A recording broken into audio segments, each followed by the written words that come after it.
Hi, I'm Ms. Lavodi, and this is our last part of our digital continuous line portrait. You're going to make a new layer and drag it under all of the other color painting layers. So I'm clicking the plus sign, I'm dragging that empty layer all the way underneath so it's in between your last color layer and the solid background. Now we're going to work with the text shape pattern tool. First, select a contrasting color and scroll through the pattern choices. Draw a shape in the background and it will fill it in with the pattern. Try using dots inspired by YAYOI KUSAMA.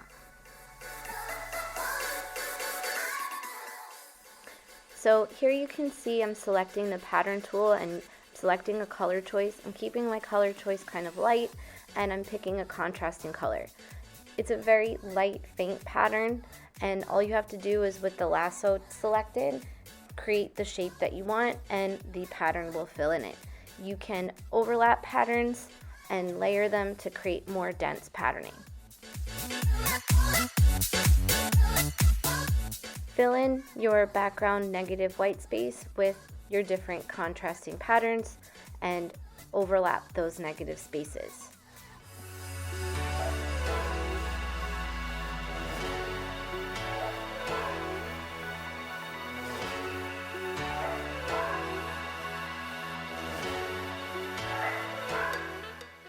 It's totally okay if your pattern goes into some of the skin of the portrait or the hair of the portrait.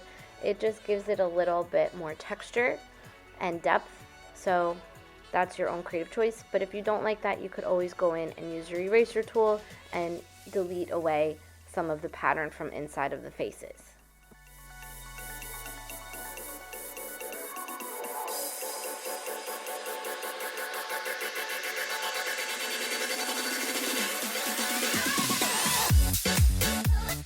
Now you're ready to add a final layer and put it on top of your color layers. This is where we're going to add some black patterns.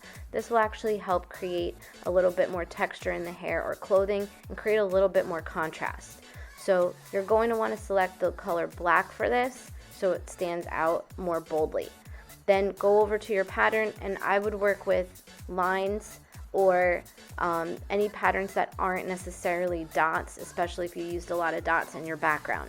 So you could play with hatching lines or overlapping cross hatching lines, and you can layer the pattern over and over again to create that depth. Try bold line versus thin line to create some contrast. Try not to put the same pattern right next to each other, but leave some spaces.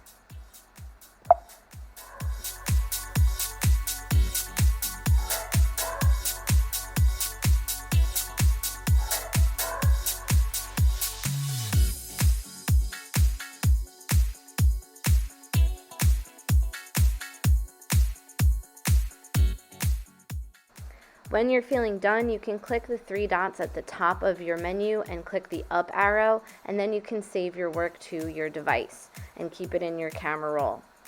Congratulations on finishing your project.